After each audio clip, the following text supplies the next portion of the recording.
Welcome back to TechnoSage YouTube channel. So we have first renders of Samsung S24 Ultra, and it comes from OnLeaks. And yeah, from the renders you can just see that it looks pretty similar to S23 Ultra. There is only two design changes. The ultra wideband chip is on the side, as you can see just below the power button. There is a patch where the ultra wideband chip will be there, and also there will be a slick bezel trim, like the bezels will be smaller. And yeah, it looks a bit boxy at such, and the curvature there will be only a 2.5D curve or a semi curve, but not that much curve as we have on S23 Ultra. So that's the only design change which we can see.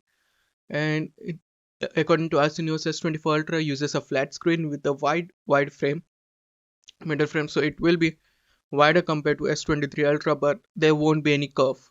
There will be a flat display. I like curved display, but flat display is nice for S Pen and such, because sometimes it's a bit annoying on the curved display. But yeah, that those are some of the design changes on S24 Ultra. S24 and S24 Plus is also going to get those similar changes. The only difference is the S24 is going to get the ultra wideband chip on the side. That's the only design change. Everything else will remain the same, and it will look like similar to iPhone 15 and 15 Pro. As you can see, the design language is similar to iPhone 15 series, with the boxy and curved design on the side. So S24 and S24 Plus is looking pretty okay. The bezel of S24 are narrow than the iPhone 15 Pro bezels, and bezel total 2.5 millimeters and stuff. So yeah, and also we got some news regarding S23 FE Fan Edition. And as you can see on the screen here, these are the specification for S24. First of all, S24, S24 Plus, and S24 Ultra, and they all get 2500 nits of brightness.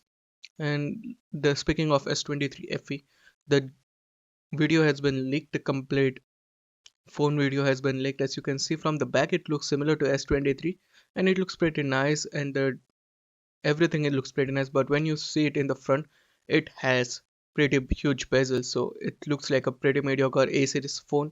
But yeah, let's see what chipset it comes with, because there are rumors it comes with Snapdragon 8 Gen 1 or Exynos 2100. Let's see what happens. But that's it from me today. What do you think about the news? Sound of your thoughts in the comment section below. Like, share and subscribe.